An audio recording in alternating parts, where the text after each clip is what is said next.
আমাদের মৌলিক পরিচয়ের কথা বলতেছি যে ছোটকাল থেকে এই পর্যন্ত আমার মনে হয় না কোথাও আমাদের আদবের খেলাপ আচরণ হয়েছে, ঠিক না? এরপর হচ্ছে যারা আমরা যাদেরকে আলেম বলি, এদের আচরণ বাহিরে কি শুনছেন, এই গ্রামের মানুষগুলোর সাথে তো আমাদের পরিচয় আছে। আবার আলেম ছাড়া অন্যদের সাথেও আপনাদের পরিচয় আছে। কেউ আপনাদের বাড়ি চুরি করেছে, কেউ আগুন লাগাইছে, অথবা কিছু অংশকে আসলে কোনো এই ধরনের দুর্ঘটনা ঘটানো হয় নাই, অপবাদ দেওয়া হয়েছে, এমন হয়েছে, তাই না? সব মিলে বিবেকের জায়গা থেকে একটা পরীক্ষিত সময় এখন চলমান,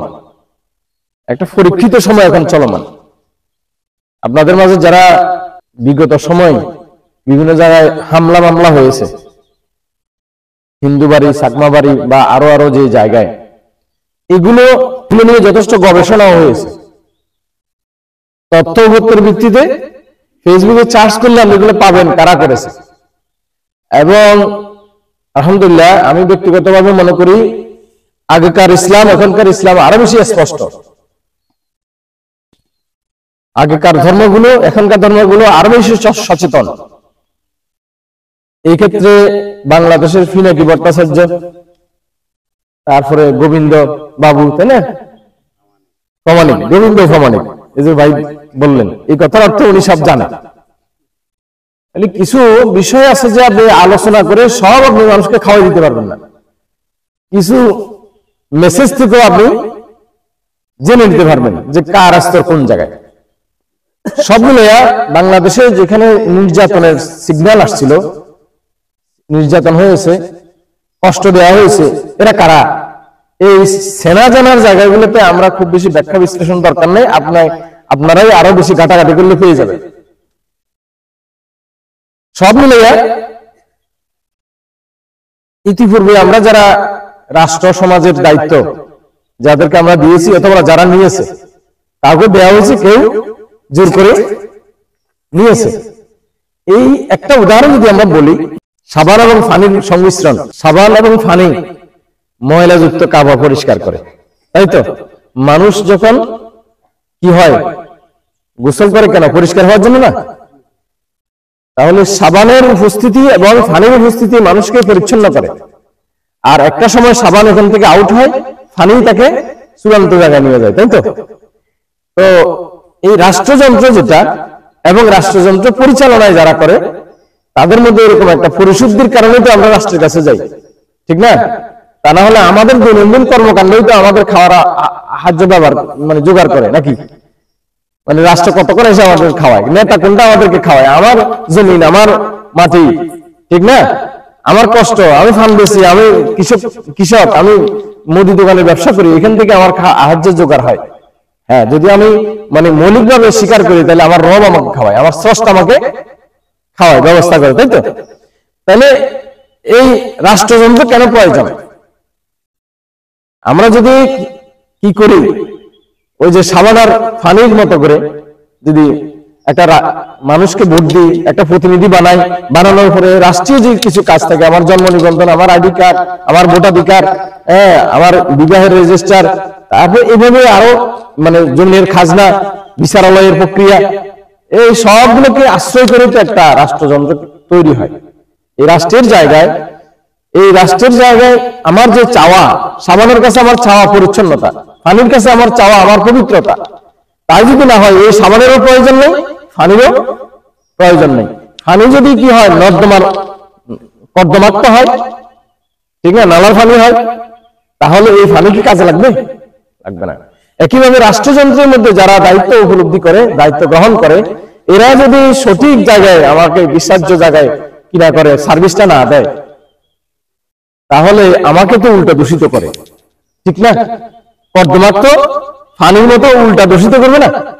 আমরা ইতিপূর্বে অনেক দেখেছি যে রাষ্ট্রযন্ত্রগুলো আমাদেরকে হয় লাগিয়ে দেওয়া হলো। আমাদের এই সমাজে আপনি জানেন যে কেরোসিনে আগুন লাগিয়ে দিল, দিয়া আরো 2 গ্রুপ ফাটাই দিল, দিয়া বলে যে আমি বিচার করে দেবো। তিনি আগুন লাগিয়ে দিলেন, আবার তিনি আবার ফাটাইলেন যে মুখে করছে, আমরা বিচার করব। ও বিচার করতে যাই আবার বলে যে 10,000 টাকা করে জমা রাখো, 20,000 টাকা করে জমা রাখো, কারণ বহুত বিচার করছি, টাকা ছাড়া হবে না, ঠিক না? আবার বিচার করে টাকা দিয়ে আনতে হয়। তাহলে শান্তির বাণী কোথায়? শান্তির বাণী কোথায়? কখনো কখনো আমরা একে অপরের অসহায়ত্ব ফিল করি। এই অসহায়ত্বের ফিলের জায়গাগুলো কি কেউ চিন্তা করে আমি সংখ্যালঘু, কেউ চিন্তা করে যে অর্থনীতিতে আমি দুর্বল। মুসলমানদের মধ্যে এরকম অত্যাচারিত মানুষ আছে না, শক্তির দিক থেকে দুর্বল। আপনি না বলতেছেন যে আমরা হিন্দু দেখে আক্রমণ করে, কিন্তু মুসলমান বাড়িতে যে আক্রমণ গুলা হয় এরা কি, এরাও তো দুর্বল, প্রতিপক্ষের রোষানলে পরে হয় না। তাহলে কিছু আছে সামাজিক কারণে, কিছু আছে ধর্মীয় কারণে। ধর্মীয় কারণে যারা কেউ কাউকে আক্রমণ করে, এই আক্রমণগুলো ইতিহাস খ্যাত জামাত বা আলিম ওলামা দিয়ে কখনো হয়নি, আপনারা একটাও দেখাতে পারবেন না। এবং পিনাকি ভট্টাচার্য এই বিষয়গুলো স্পষ্ট করে বলেছেন, দুখণ্ডে বলেছেন কোন জায়গায় কোন জায়গায় কি হামলা হয়েছে, কারা কারা করেছে। এই গ্লোবাল বিশ্বে কোথাও কোনো লুকাইতে থাকে না, সব পরিষ্কার। এখন যে আবেদন এবং নিবেদন আপনাদের প্রতি, যে অনেকগুলো প্রেক্ষাপট চেঞ্জ হয়েছে, অনেকগুলো প্রেক্ষাপট চেঞ্জ হয়েছে, অনেকগুলো শাসন চেঞ্জ হয়েছে, নতুন করে এখন একটা বাতাস বইছে। আপনারা সুযোগ দেন আলেম ওলামাদেরকে, আপনারা দেন নৈতিক মানসম্পন্ন মুসলমানদেরকে কাজ করার সুযোগ দেন। অথবা আমরা যারা আপনাদের সন্তান তুল্য, আপনাদের আশেপাশে থেকে বড় হয়েছি, এদেরকে ছোটকালে থেকে যা দেখেছেন আমাদেরকে দিয়ে কোনো অন্যায় হয়েছে, আপনাদেরকে দিয়ে আপনাদের অন্যায় হয়নি, তা আমাদেরকে দেন না সুযোগ, খেদমত করতে পারে কিনা না কি অন্যায় করি, কথা বুঝা গেছে কিনা? এখন সুযোগ দেন যে অন্যায় হয় নাকি, হ্যাঁ এটা হইতে পারে, সুযোগ সুবিধা হয়তো কম দেওয়া যেতে পারে, সুযোগ সুবিধা কম হইতে পারে অথবা বেশি হইতে পারে, কিন্তু অন্যায় হবে না, আপনার জমিন দখল করতে পারবে না। আপনি দেখেন যে পরাজিত শক্তি এর মাঝে অনেক কিছু, অনেকগুলো কাজ ঘোলাটে করেছে। যে আলী ফাত্তা একটা লয়ারকে হিন্দুরা মেরে ফেলছে, তাই না? হিন্দুরা মারছে নাকি একটা গোষ্ঠী মেরেছে, এইটা সবার কাছে প্রচারিত হিন্দুরা মারছে, কিন্তু আসলে এটা আওয়ামী লীগ করেছে। জানেন তো আপনারা, আওয়ামী লীগ কখনো আনসার বাহিনীর ঘাড়ে উঠে মারামারি করতে আসছে, কখনো রিক্সাওয়ালার ঘাড়ে উঠে মারামারি করতে আসছে, কখনো ইস্কনের ঘাড়ে উঠে মারামারি করতে আসছে। আলী ফাত্তা তাদের পরিকল্পনায় তারাই করেছে এবং এটা প্রকাশিত হয়েছে, ডকুমেন্টারি পরিষ্কার হয়েছে। তারা মারছে, মাইরা হিন্দুদের ঘাড়ে চাপাই দিছে। হিন্দু মানে কারা? যারা আওয়ামী লীগ করছে এমন হিন্দু আর কি, সবাই তো আওয়ামী লীগ করে নাই, ঠিক না? আবার এখানে যে মুসলমান আওয়ামী লীগ তাদের ইন্ধন আছে সেটাও স্পষ্ট হয়ে গেছে, ঠিক আছে কিনা? এবং তারা মনে করছে যে আলীকে যদি হত্যা করা হয়, মসজিদে হামলা করার পরে মসজিদে হামলা করা হলো, গ্লাস ভেঙে ফেলা হলো, কেমন এটা ধর্মীয় চেতনায় কষ্ট লাগার কথা না? এই আঘাতের জায়গায় মুসলমানরা খেপে যায়, হিন্দুদের মন্দিরে হামলা করা হবে। হামলা কি হয়েছে? হয় নাই, করতে দেওয়া হয় না, যে না আমরা বুঝি তোমাদের এইগুলা চালাকি। এবং এই হত্যা একজন লয়ার কোথা থেকে আসছে? আইন প্রশাসন আছে না, ভালো মানুষ, আপনি খবর নিয়ে দেখেন, ভালো মানুষ মেরে ফেলছে, কোথা থেকে আসছে? আদালত চত্বরে, আদালতে দূরে মেরে ফেলছে। কি ব্যাপার? আপনি আরো কি জমাই করে, কিভাবে জমাই করছে? হাতও বানছে, ভাও বানছে, বাইন্দে তারপরে জমাই করছে। কোথায় নিয়ে মারছে? এখান থেকে টেনে নিয়ে, যেখানে হিন্দু অধ্যুষিত এলাকা, ওখানে গলির ভিতরে, ওখানে সবাই হিন্দু, প্রায় 90% হিন্দু, ওখানে নিয়ে, তার মানে গলিতে নিয়ে গেছে। এটা কেন করলো?